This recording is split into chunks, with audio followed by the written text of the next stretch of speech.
Welcome into Buccaneers Total Access from the Hooters Owl's Nest. I am so excited to be joined by cornerback extraordinaire Carlton Davis.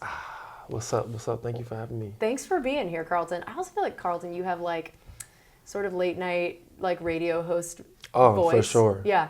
Like you're who we'd call for like relationship advice late at night.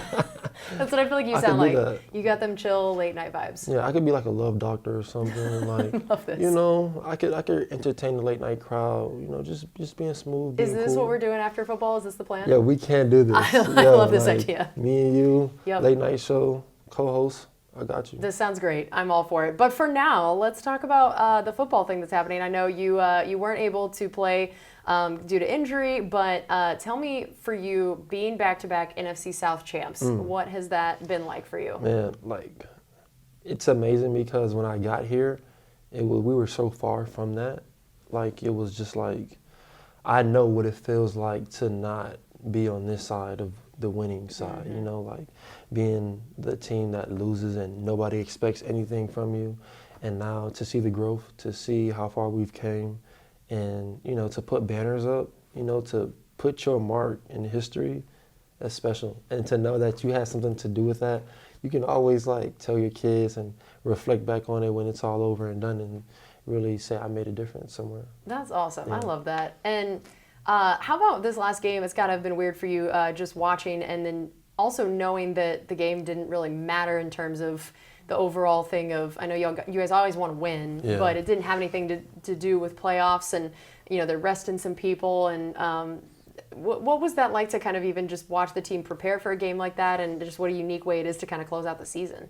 It's kind of tough. Some would say it's probably like the hardest game to prepare for because, like you said, the motivation isn't really there. You know, it's not like, you know, we got to go out here and play so we can get to the playoffs. It's just like a week of, you know, you're preparing, and of course you want to win every game, but at the same time, you do understand that, you know, the bigger game is next game, and that you want to be as prepared for that game as possible. And, you know, sometimes, you know, it's just hard to, like, get yourself revved up to play in a game that, like you said, doesn't really count towards the future.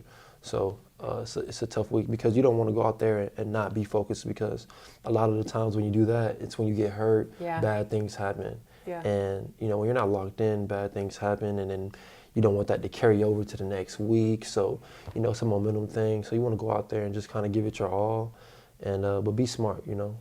Yeah, and I know that you guys are focused on the bigger goal, which is playoffs to Super Bowl. And did it seem like it mattered in terms of what your record ended up being this year? And this is the weird thing about it being 17 games now, where you're not going to finish 500. That's not a thing, that you're either over or you're under. And knowing that this game was the deciding factor of whether or not it was considered a, quote, winning or losing season. But either way, you're going to the playoffs, and that's what matters. Was there any kind of feeling about that mattered to you guys of what the end record was? Honestly, though, I don't think it did. I felt like it was just all about the playoffs, because in the previous seasons we had great records, and like last year we won 13 games, and that has not been done in so long. And you know, we got to the divisional and we ended up losing, and you know, I guess it didn't really make that season like not worth it, but it was still like, you know, we fell short of our goal regardless. So I guess us just being able to get to the playoffs and, you know, get to the big dance was like a big thing for us. And you know, we have already done that. We're still the South champs. We still got a chance to like accomplish some of our goals, but I don't know. I don't think too much about it. I just more so think about how far we can go. If we could go to the playoffs with a 7-9 record, all right, you know, at least we're in the playoffs. At least we got a chance to prove ourselves to be the best. So I think that's what matters. That's what matters ultimately. All right, let's talk a little bit about this this game that just happened and some of your guys and what they did. So Devin recovers a fumble. Oh man, that was so funny. Tell me. The dude just like lost the ball, and then Devin picks it up, and I'm like, let's go. And then I think he's about to run, and then he just, I guess the O-lineman tackled him or something, but it was an exciting play for sure. Yeah, that's his 9th of his career, which is now the most since entering the league in 2019. Damn. Yeah, so tell me why you think Devin is so good at this stat. He's just a good blitzer all around. He's like one of the best blitzers I've been around. he has a knack for the ball. He just has a high motor. You know, I've never seen a guy with a motor like him, like besides like JPP or somebody. But he just has a knack for like attacking and getting to the ball. He's like, he plays defense, but he's all offense. Like he's going after the ball. He's attacking all the time. And, you know, it shows in the stats. It shows in his play. That's awesome. We're talking to cornerback Carlton Davis. What has Devin come to mean to this defense and this team and just the growth you've seen in him, watching him his whole career here? His leadership role for sure. Coming in, you know, 5th pick, they put a lot on you. They expect a lot out of you. And I feel like he's dealt with the pressure and everything that has been put into his hands really good. He's been our leader, our vocal leader. He's always, you know, the loudest guy, but the most energetic guy. You know, he's not really preaching something that he doesn't practice. You know, he's a guy that wants to be the best. He wants to be the leader and be the example for what we should be. So, you know, just watching him grow and watching him continue to get better and continue to just grow smarter and, you know, become a better man, a better teammate, a better leader.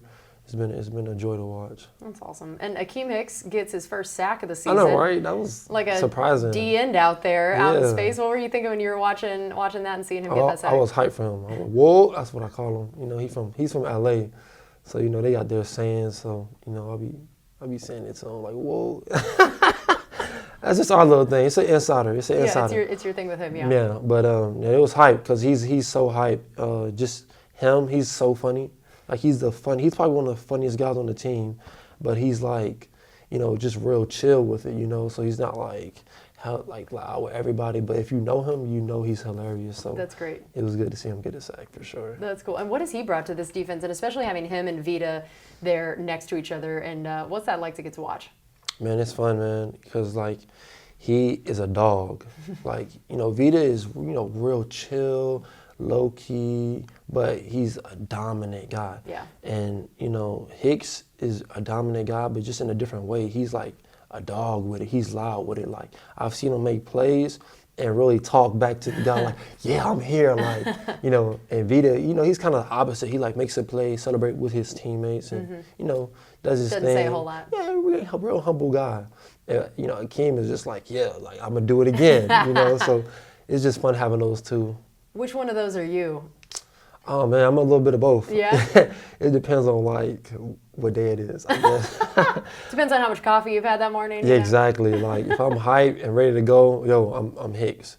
But if it's, like, one of those days that I'm just like, I'm going to just chill, I'm focused, you know, I just want to get the job done and do what I got to do, then I'm Vita for sure. Is it certain players you play against bring it out in you, or is it just about what you're doing? Yeah, yes, I had a feeling. Yes. Are you willing to divulge if there are certain people that bring it out? No, in it's just that, you know, the Saints, you know. Yeah.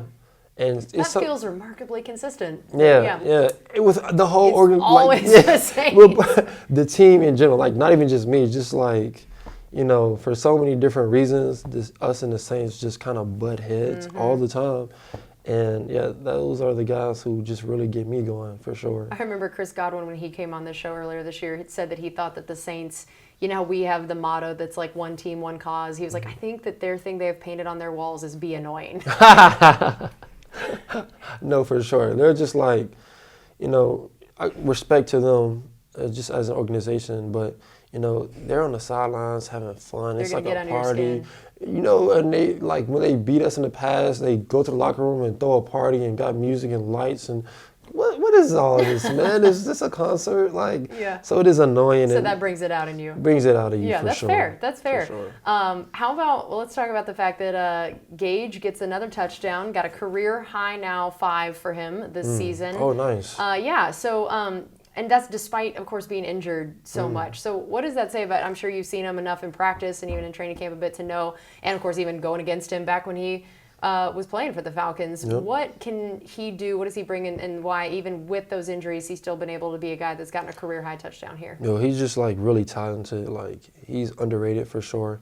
His release package is, like, one of the best in the NFL. And people who's played against him or had to coach against him, they know that, like, Russ, he's dangerous, you know. He's a hard worker, and he's just a dog, you know, like he doesn't back down from nobody, and he's going to give anybody that work. Like, he don't care who you are. Like, he has one of those mentalities where it's like, whoever lines up in front of me is going to get the best of me. And, you know, I guess it's showing up this year with 5 TDs, so. Yeah. And then Brady breaks his own completions record and also sets the NFL record for pass attempts in a season. So the most attempts and completions in NFL history, and just 45 years old. No big deal. The thing is, it's just like, it's not even surprising no more. Like, Tom did it. Oh, for sure. Yeah, like, Tom broke a new record. Cool. Oh, nice. Just add it to the list. Just throw it on back there. What would this guy have to do at this point to impress us, really? It's like we're all just so used to it now. We're numb to this idea. It's like, I would have expected him to be the one that saved the people from the helicopter crash even more than Blaine. That's like next up on his list, superhero. Yeah, now that he's heard Blaine did it, he's like, wait, hang on, I got to find somebody to save over here. And then Chris Godwin got his 1,000 yards and 100 catches on the season. Yeah, and now it's just he and Keyshawn Johnson who've hit that 100 catches mark for the Bucs in franchise history. Wow. So it's a big deal. And just getting that 1,000-yard mark, I would love to hear what it's been like to watch him. I mean, just have this kind of season in general, but to know it's coming off of that injury he had last year and watch him work to come back. What has that been like as a teammate to watch? Man, it's just been, you know, it's been a great thing to watch, like greatness, you know, because Chris, you know, since he's been in the league, he's been always productive, but, you know, being productive sometimes, you know, it's like, it's football, you get injured and you have to battle back, and he's like a true warrior when it comes to that, because nothing deteriorates him from his goal. Like, he told me, like, I'm going to be back for the season and I'm going to go crazy, and like, with that kind of injury, you're not talking as confident, it's not a given, you know?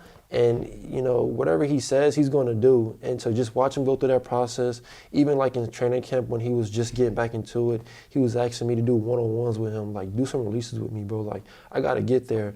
And, like, he's just one of those guys that kind of pushes you to be better because you're looking at him always just striving to be better, always striving to be greater than what he's already is. And, you know, it's hats off to him, man. It's a pleasure to be his teammate. That's incredible. That's got to be cool for you to feel like you got to be a part almost of that. Like, he's asking you to like help him get work back. To in get the back movie, in. I need a role in the movie. In the Chris Godwin movie. Yes, you're in there too. I need to be in there. Who plays you in the Chris Godwin movie? Who plays me? Michael B. Jordan.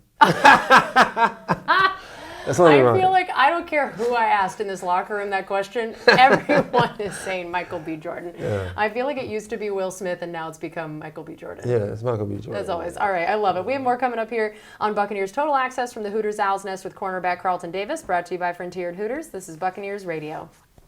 Welcome back into Buccaneers Total Access from the Hooters Owl's Nest. I'm joined by cornerback Carlton Davis. You know, we were just talking about Chris Godwin getting his 1,000 yards. Mike Evans got his 1,000-yard season already with a whole game left, and now only Jerry Rice has more 1,000-yard seasons than him. Wow, but he has more consistent, like consecutive. Yeah, so he has the most to start your career. He has it the first 9 years of his career. So no one has done what he's done to start their career. Okay. Jerry Rice did it 11 straight seasons. Oh, but it wasn't to start his career. Okay, dang. I have the utmost confidence that Mike is probably going to pass that. Which would be crazy. That would be crazy.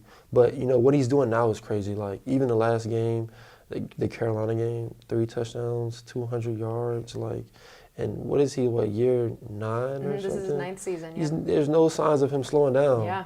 Like, he's just a beast. Like, I told him after the game, I said, bro, that was like some Dwayne Wade, Miami Heat kind of thing. Like, he just took the game over, like, feed me, and he's done that in the past so many times, but to see him consistently do it, like, it's hats off to him as well. Like, you know, I feel like I'm just praising all my teammates, but they deserve it. Like, it's a great team. That's what it's for here. We're all fans. Right? Everybody listening to this loves the Bucs and wants to just hear all the hype. Also, I feel like you telling him it was like Dwayne Wade stuff was like the highest compliment you could have given him. Yeah. Because he loves Dwayne Wade more than life itself. So I feel like you gave him the perfect compliment there. No, like, that's literally how I felt. Like, and it was for the playoff berth, bro. Like, it doesn't get bigger than that. Like, your best season player on the line. Come on. That's huge. That's huge. And imagine, okay, so you've had to take him on like in training camp and some stuff like that, but I'm sure you're very happy it has not had to happen in a regular season game. No.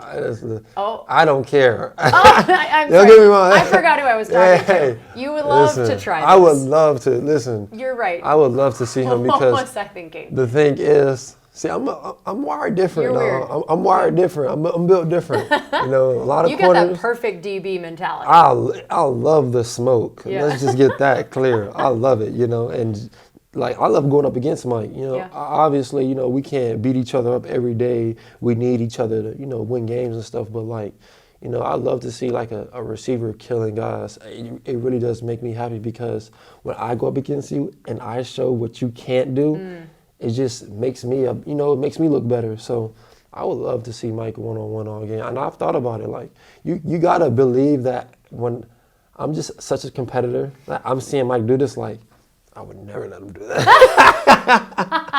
I'm like breaking it down like. Yeah, this is what I would do. You should have been top shoulder. Yeah. You should have been outside leverage. That's amazing. But no, like, that's just me though. Yeah. Like I just love to compete and like, I think that's what makes me a great player. But Mike, man, just to see him go, it's like him and CG, really the offense. Since I've been here, our offense been like powered up. Even with Jameis and all the weapons they've had, like I've always had work cut out for me. Like coming in with DJ and Mike and Chris, I've always had my work cut out, but I've always loved it. It's always been a thrill for me. So I'm just happy that I came to an organization that was already like so pumped up on the offensive side. That's great. And tell me, we're talking to cornerback Carlton Davis. You've had some big games, particularly this year, against some pretty incredible wide receivers. Oh, yeah. What would you say, if you were to look at this season, were your best performances in terms of who you had to go against and how you handled them? Oh, Bengals for sure. But we didn't get the win, so it sucks.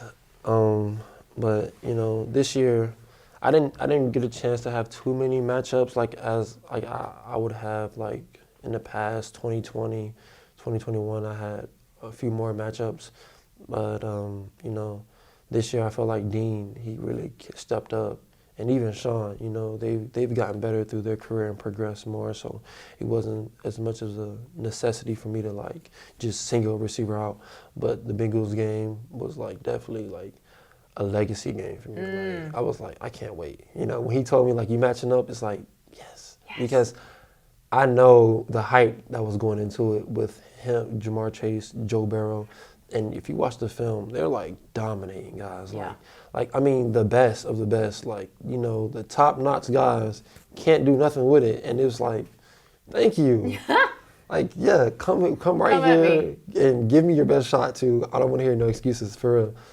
And, I did what I had to do, but, before the game, Dean didn't play, but he was like, bro, you about to get an interception. And you about to get 3 pass breakups. He said, since I've been here, you've never lost a matchup. And I never knew that until he said it. I was like, dang, I never did lose a matchup. Wow. It's a big deal. I like that he's hyping you up like that, too. Yeah, I love it, too. It did motivate me. I can't even lie. Well, and I feel like when it comes to football and position rooms, it's always an interesting dynamic because they're your guys you spend the most time with, but then they're also the guys you're competing with, for playing time, for everything. Yeah. And there can be a lot of different dynamics in that, and I have felt like your room has always been super tight and very encouraging towards each other. Does that seem right? Yeah, for sure. I think it starts with, like, the leadership in the room. Like when I got here, I had Brent Grimes, and he was on his way out. So, I think it was his last year, and he would give us some advice on things, but he was just kind of like at the end of his career. So he was just kind of doing his thing, and then from there he left, and I guess I became. You became the leadership. And I was so young. I wasn't perfect at all, but. I definitely just wanted to make the environment like a loving, encouraging environment because we play corner, which is like one of the hardest positions and one of the most just like out there. Like you're exposed. Like it's so easy to get exposed. Like you're all you got. You all you have. Like you're literally the bad guy of the NFL. From a fan's perspective, because you're stopping the touchdowns. You're stopping all the excitement. You're the one keeping me from my fantasy points. Exactly. Oh my God! Don't get me started on fantasy points. I'm sure. they hate you for those things. So it's kind of like you have to be a tight group. You have to be like a family-oriented kind of like energy in the room because, nobody, like, we're not like the most praised people. Mm-hmm. But mostly it's people know when you've screwed up is what they pay attention to. Exactly. So I imagine there's a few things you just said that I feel like are so interesting in terms of just the mental side of what you're asked to do, where it was so weird to talk about how you were the elder statesman of the room when you were still so young, that you had to step into that kind of role way sooner than most people would. Mm-hmm. And then it is for a position that can be so lonely, so pressure-packed, and back against the wall, all on your own, like you said, that you're not kind of in there amongst a whole offensive line. You don't have the whole thing. So there's a lot to that mentally. Why do you think you were a guy that was able to handle all of that? And maybe how have you approached those aspects of it, of being a leader very early and then being asked to do something that is a lonely job at a high level? I don't know. I've been doing it since high school, but it never gets like any less lonelier, or any less harder. Actually, you get to the NFL, it's like even harder. So I think the biggest thing for me was just like talking to God about it and like having faith that I am in this position for a reason and that He's, I am capable of carrying out my duties and, what I'm here to do, So it's just believing in yourself. I think that's the biggest thing. And, some guys feel like, DBs can be cocky. They always talking. But it's like, that's just the confidence that you have to have. Because, you get one pass caught on you. Right? Yeah, eat or be. It's literally the jungle. You know, you got to come out with a chinchilla coat, man. You know what I'm saying? Like, you can't just be barely surviving, because if you're barely surviving, you're like getting toasted. You're getting toasted. And for people who are listening on the radio and can't see, you're actually wearing a hat right now that says Lone Wolf. Oh, yeah. I feel like this is just perfect for what you're talking about. That's amazing. Like, yeah. Like, you were ready for it. I'm ready. And tell me now, we talked about how you said, Sean and Jamel, and they've both grown a lot, since you've gotten to watch their whole careers here. What are the ways that they have grown, and particularly maybe this year as, Jamel essentially won that starting job coming out of training camp, and then Sean's come in and had some really big key moments, especially in these, last few weeks. What have you seen from the two of them in terms of either what they're doing physically out there or the mental side of the prep? What are the ways that they've grown the most? Both of them has always been talented, like no question, you can't even knock it. But, for them, it's been like the strength, the mental strength, the fight in them, like you said, like Dean, they've been like battling with each other since they've got here. And like we talked about earlier, like we're competing against each other, but we're also brothers. So, for them to they still have a great relationship. There's never been like any internal conflict, but they still compete and they still understand that it's going to be one or the other. And I think they've done a great job of just like, even when like, because like the year before, Sean was a starter and then Dean ended up becoming a starter. Then, so it's always like a back and forth thing, but they're always fighting to get better. They're always pushing to get better. They're never like just settled. Like, Sean could have just been like, all right, he won it, I'm gonna just play back and play my role. But, Sean stayed hungry. He kept fighting for it, and like he got his opportunity and he made big plays. So it's like he's created an opportunity for himself. And it's just a thing to watch. It's like, really inspiring to watch somebody, continue to fight and just be strong and keep having the confidence in yourself to know that you can be a number one corner on any team, because he can. Both of them really can. Yeah. And we're talking to cornerback Carlton Davis. Zion McCollum comes in as a rookie, and, I think we've talked about the fact that corner is a hard position to transition to from college to pro, and then especially coming from a smaller school. What have you seen from him about the way he's tried to learn and progress? And then, of course, he missed a bunch of time in training camp with an injury. So where has he grown, and maybe what are some of the things that you're trying to kind of help him work on? I think he's always been a freak athlete. He runs a 4.3. He's like, 6'3". So he's never, like, the speed of the game, he was always up to par. Right. But I think the mental part of it, scheming, understanding how people are trying to attack you, because when you get to the NFL, like even my rookie year, like, I was like, what are they doing to me? Like, you know, Yeah. it was so many different beaters for coverages, Right. and the way they scheme up is like literally like down to a T where you really have to be at a certain angle if you want to defend this play, you know. So I think it's about like more of play recognition and just getting, you know, reps under your belt for him, because coming from a small school, you know, you don't really get the reps as far as the schemes and as far as the play calling and, you know, going against like guys who like think the game. So I just feel like, you know, he's shown like great promise, and it's just about him catching up with like, you know, the experience of it and understanding how people want to attack you. Have you given him any rookie duties? Oh, for sure. For sure, of course you have. But he's a great rookie. Yeah. He was the best rookie I've ever had. Wow. He's the best rookie I've ever had. And you've told Sean and Jamel this, I assume? Of course. Yes. Because they sucked. They were terrible at being a rookie. Yeah, they sucked, man. They came in too privileged. Oh. And it was just like, you know, they did it for sure. Yeah, they did what you asked. But they had an attitude, like, dude, lose the attitude, dude. And Zion's just like, sure, whatever, Yo, I'll do it. Zion's like, what do you need? Wow. Like, yeah, he's a polite guy. Look at that. And of course you're not taking advantage of that at all. Oh, no. I actually felt bad for him. Some people try, and, you know, I had to intervene one time, like, you know, don't do Zion like that. Yeah. Because he's a good dude. Yeah. Actually. See, Sean and Jamel, because they had an attitude, you were like, give him more duties. But Zion's so nice that you're like, okay, fine. Exactly. Yeah. See, for all the potential rookies out there, this is a good lesson to learn. For sure, for real. Like, just do it. Take the lumps, and then they'll be like, all right, fine, we'll let you off. It only get worse. It's only gonna get worse if you fight it. Did you have rookie duties when you were a rookie? Oh, for sure. I don't know. Like, I had older vets, but they weren't as in tune.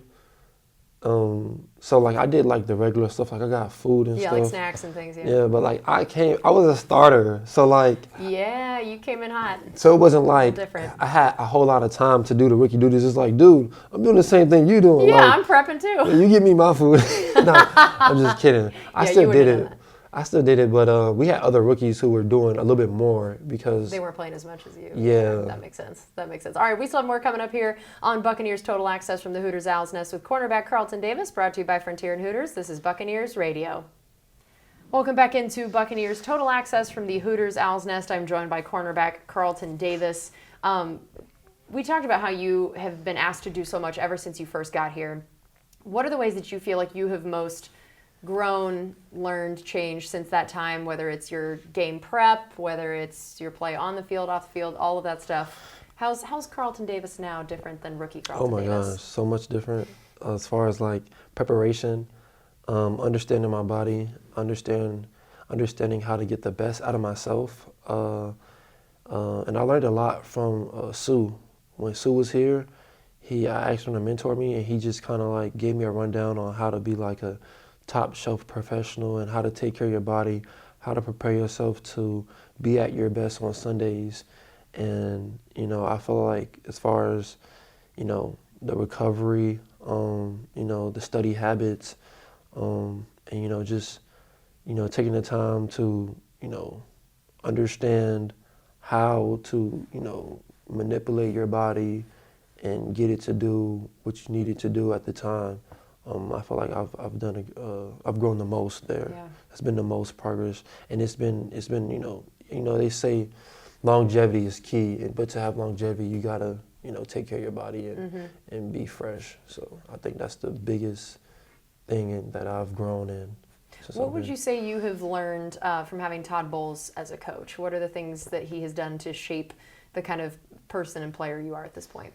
Oh, just really just like film study. And like understanding your opponents. Like he's great at breaking people down, and you know, being around him and just hearing him talk about teams, it just really simplified the game for you. And you know, he gave me you know, the skills to look at teams and break them down in a certain way where it's easier to understand what they're doing by looking at certain things and, you know, watching them do certain things or watching the film a certain way that can help you see it better and help you foresee routes and, you know, concepts better. So I feel like just from, you know, looking at opponents and understanding not just the players but the coordinators and what they do and what's their history, because ultimately when you play against an offense, you're not playing against a quarterback or a receiver. You're playing against the whole unit. You're playing against how they flow. You're playing against the rhythm.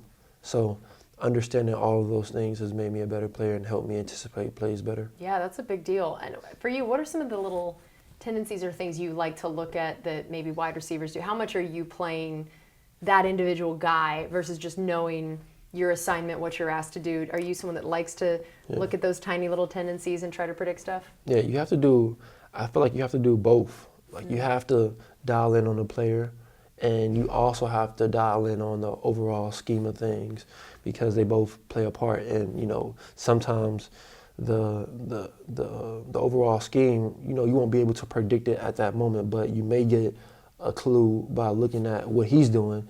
So there's just different things that you look at that can tell you what's about to happen. Yeah. So like sometimes it's the split, but sometimes he's doing the same split all day. So you gotta like refer back to what they love to do in certain situations. So at certain points, I feel like you can apply certain things. Yeah.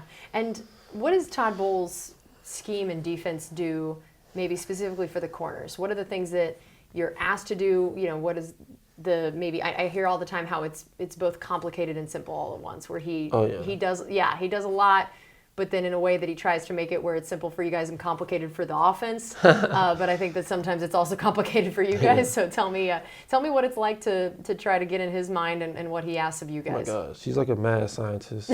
So like to know him, you have to be him.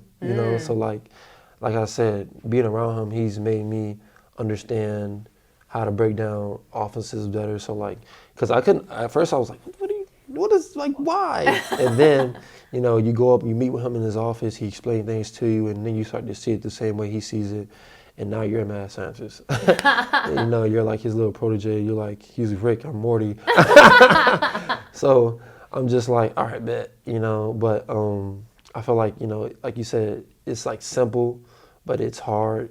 Sometimes it's harder to understand, easier to play, and sometimes it's easier to play and harder to understand. Yeah. So it's like, you get both. Yeah. How about his trash talk ability? I feel like people outside the building see him do his media stuff, and he seems very straight face, very even keel, calm, cool, collected. Tell me the Todd Bowles that you've experienced, and how often have you been at the receiving end of some of his trash talk? He's a trash talker. Plain and simple. Where does he rank on the team in terms of trash talk? I mean, personally, for me, he's probably top 5. Yeah. I mean, there's a lot of trash talking coaches on this team.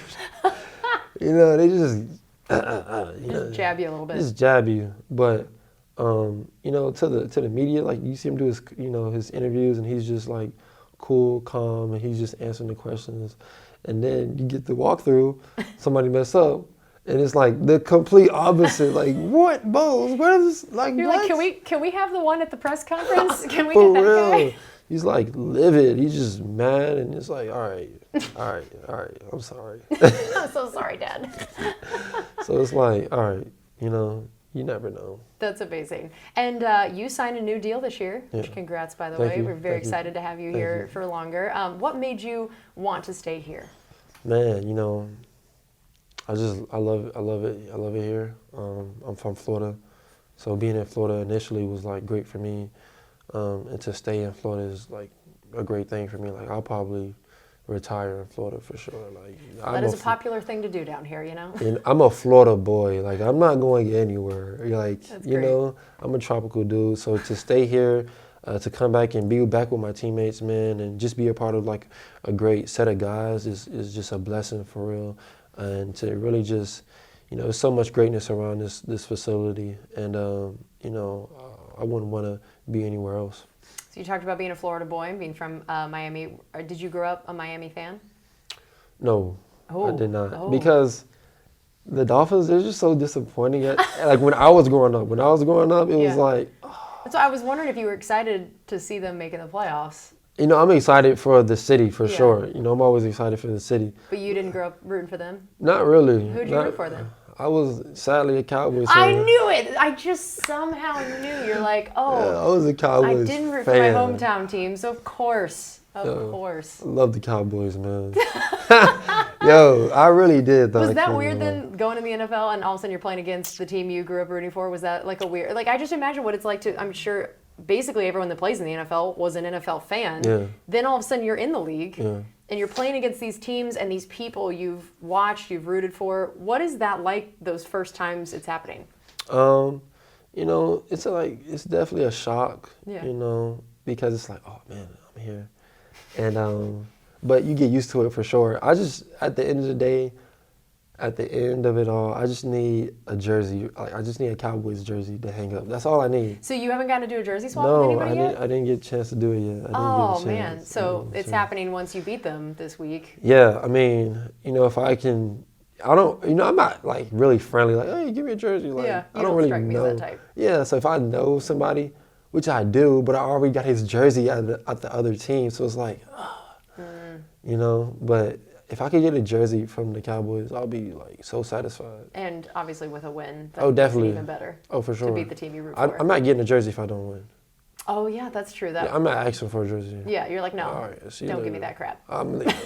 I don't want a reminder. Yes, of course. I know that for you guys going into playoffs, so much about playoffs is who is healthy and then who is hot at the right times. That it's not about necessarily what all you've done to this point. It's now every week is 0-0. Yeah. And for you, do you feel like for you and the defense overall, and maybe even the team overall, are you guys playing your best ball of the year now going into the playoffs, or where do you feel like you're at in terms of your potential? I feel like we're definitely trending up.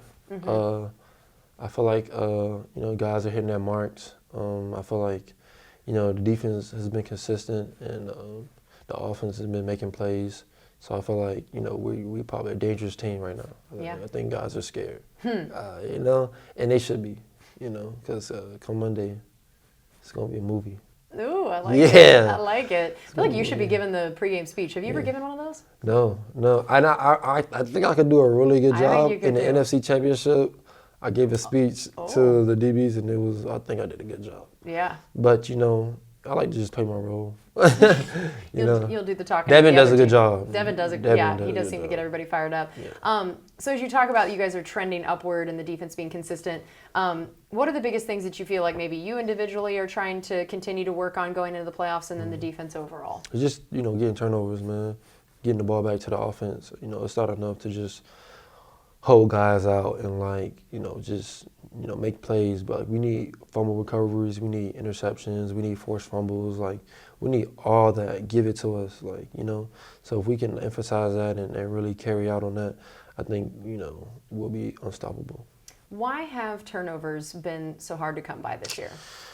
I don't know, man. It's been a slow year. I think teams are kind of like slow playing us on defense for sure. They don't want us to be as aggressive. I feel like when teams are aggressive in a pass game, they pay for it. And I feel like they just go away from it. They just like screens and, you know, just kind of slow ball us, just kind of hold the ball. We don't want to really get too aggressive. I think they're just kind of scared because because you know, you kind of play into our hands, you know, when teams want to throw the ball and get real aggressive, it's like, all right, I love to cover. Coach Bowles loves to blitz, so let's do it. And they get their butt kicks. Yeah. So they just kind of been staying away from that this year. It's just been like, dude, let me get some targets. You know, like let's do it. Like, you know, throw the ball. So it's been a bit different this year, but, you know, hopefully we could you know, get the ball rolling into the playoffs. And you know, I expect teams to be aggressive. Who are the toughest people you think you've faced in your career to this point? Like teams. Or individual players, either one. Like I said, I never really feel like players are the one. I feel like it's like the scheme of things, like the whole flow of it. So I would say like Andy Reid, Patrick Mahomes, Tyreek Hill, that tandem, and the flow. They were really dangerous. Yeah. When Aaron Rodgers and Devontae Adams were a duo, that was tough. When Atlanta had Julio, Calvin Ridley, and Matt Ryan, and they were like clicking, that was another tough one. Yeah. Those are pretty good ones. How about, who did you watch as a kid that you enjoyed watching or wanted to play like? Darrelle Revis, for sure. Going potentially into the Hall this year. I know. I feel like he's like a for sure. I like, Rondé is another good one too. Yeah. But like Revis. It's tough that Revis is in his class, but I know that everyone here knows that regardless of who's in the class, everyone here knows Rondé deserves it. Yeah, for sure. For sure. He's done like, the greatest things of this organization. Like he holds like all the records and stuff. Like it's like, you don't even think about it. Like he should be in there for sure. Yeah, that's pretty cool. And how about for you if you could play any other position in football besides corner? What would you want to play? I would be a pass rusher. Ooh. Like if I had the body size, I would be a pass rusher, DN. Like dude, I just feel like they have the funnest jobs because it's like literally attack every play. Don't think. Just go. Try to hit somebody. Yeah. Just go be creative and like make a play. Like you just stay. I wish everyone could see the move you just made. It looked like you were like waltzing in here. No, that was a good one. Cause it's like an art to it. Like they just it's like dancing. Yeah, you're like salsaing over here past the tackle. That is incredible. All right, we have one more segment coming up here on Buccaneers Total Access from the Hooters Owl's Nest with cornerback Carlton Davis, brought to you by Frontier and Hooters. This is Buccaneers Radio.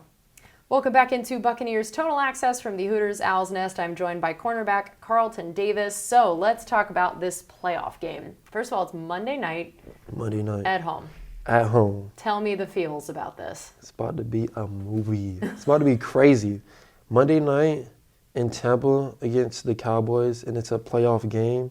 Crowd, the energy is going to be crazy. And that's really it. It's going to be a movie. It's going to be crazy. Like, the energy is going to be so high in the stadium. We're going to be the only game on. Cowboys versus the Buccaneers. It doesn't get much better than that. It's pretty amazing. So for you, what's your pregame routine? How do you get hype? Music you listen to? Tell me how a game like this. What is pregame Carlton like? So definitely some 21 Savage. Like all through the ears. All through the ears. I feel like your nickname now that you wear you could be 23 Savage. A 24 Savage. That'd be dope. But 24, yes, of course. I feel like I just kind of fill it out for real. Like there's like a pregame ritual that I do as far as like get my body prepped up, where I activate my abs and stuff. But like I really like for games like this when the atmosphere is crazy, I gotta feel it. Like I gotta walk on the field and just feel the energy. I gotta like let it like fill up in me because it's just I know it's gonna be a crazy atmosphere. You know what I'm saying? Like playoff. Yeah. Casey, you know how it is. You know how it is in the playoffs. Like, it's amazing. So I'm hyped. That's great. Yeah. And then, how do you feel about playing a team you already played this year? And that happened to you guys so much in the playoffs lately. Yeah. It's crazy. It's like y'all only are allowed to play people you've already played. Like, I know. Yeah. So what are the pros and cons of that? And I mean, I don't know. It was so long ago, the fact that it was week one. But are there things that you feel like that helps you? But then, of course, they also faced you. So it's like that you each kind of know each other a little bit? Yeah. I would say it's more pros and cons in this situation because we've beaten them twice each time we've like seen them. So it's more like we got y'all number, like we know how to beat y'all. So, but like you said, it can be cons where they feel like they're familiar, they feel like they know where they messed up at, and they're gonna, correct it.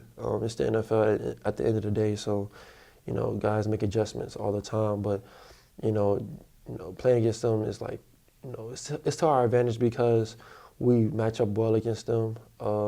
And like I said, we got the confidence going into the game. Like, we beat them.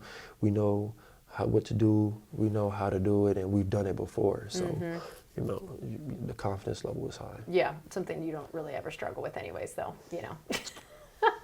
All that confidence. We're talking to cornerback Carlton Davis. What are the things when you look back on that week one game that stand out to you, particularly just, of course, on the defensive side, facing the likes of Dak and CeeDee Lamb and Zeke and Pollard and just what all their different offensive weapons bring? They just they can be an explosive offense. They trust their players, and they're going to sling that rock.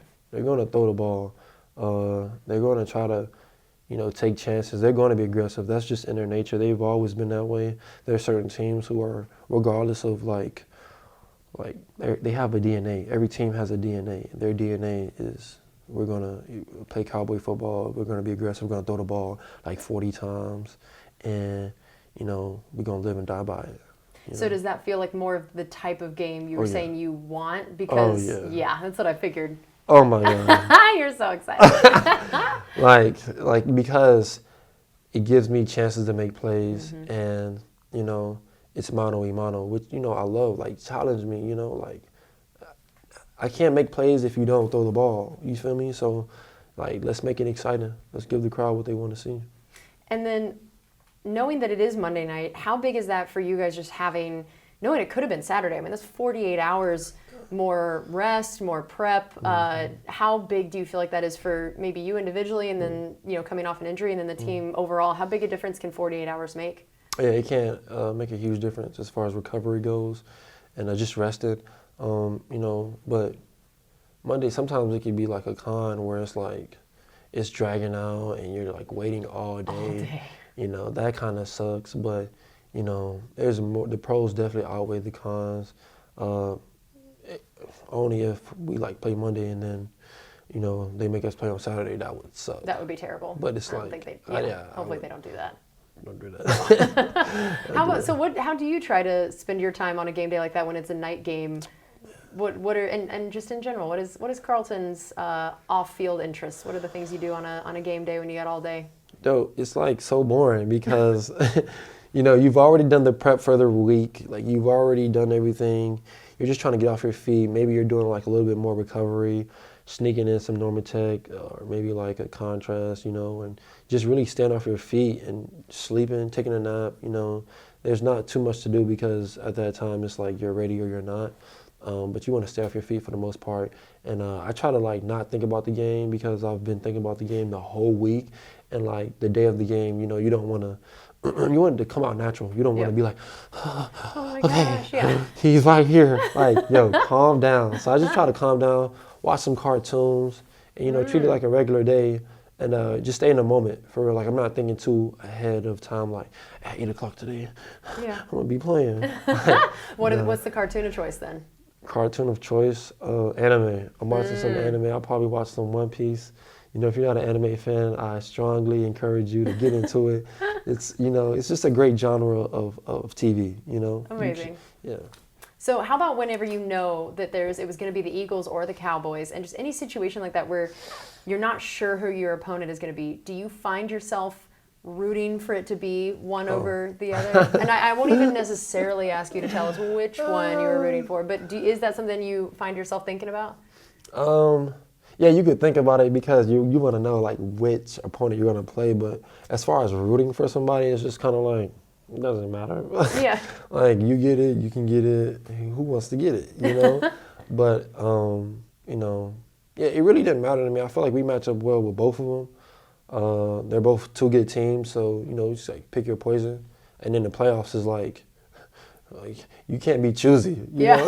You're just happy to be there. Yeah, everybody's hard. Like this is the playoffs, like everyone's good. Everybody's good. Yeah, that's so true. Yeah. Okay, so tell me predictions for Carlton's game Monday night. Man, so like I was talking to Sam, the trainer, and I told her to give it to me, and I'm kind of like. I'm a guy where if somebody says it, I kind of believe it, like, all right, man. And I kind of shoot for it. So she said 3 PBUs, an interception.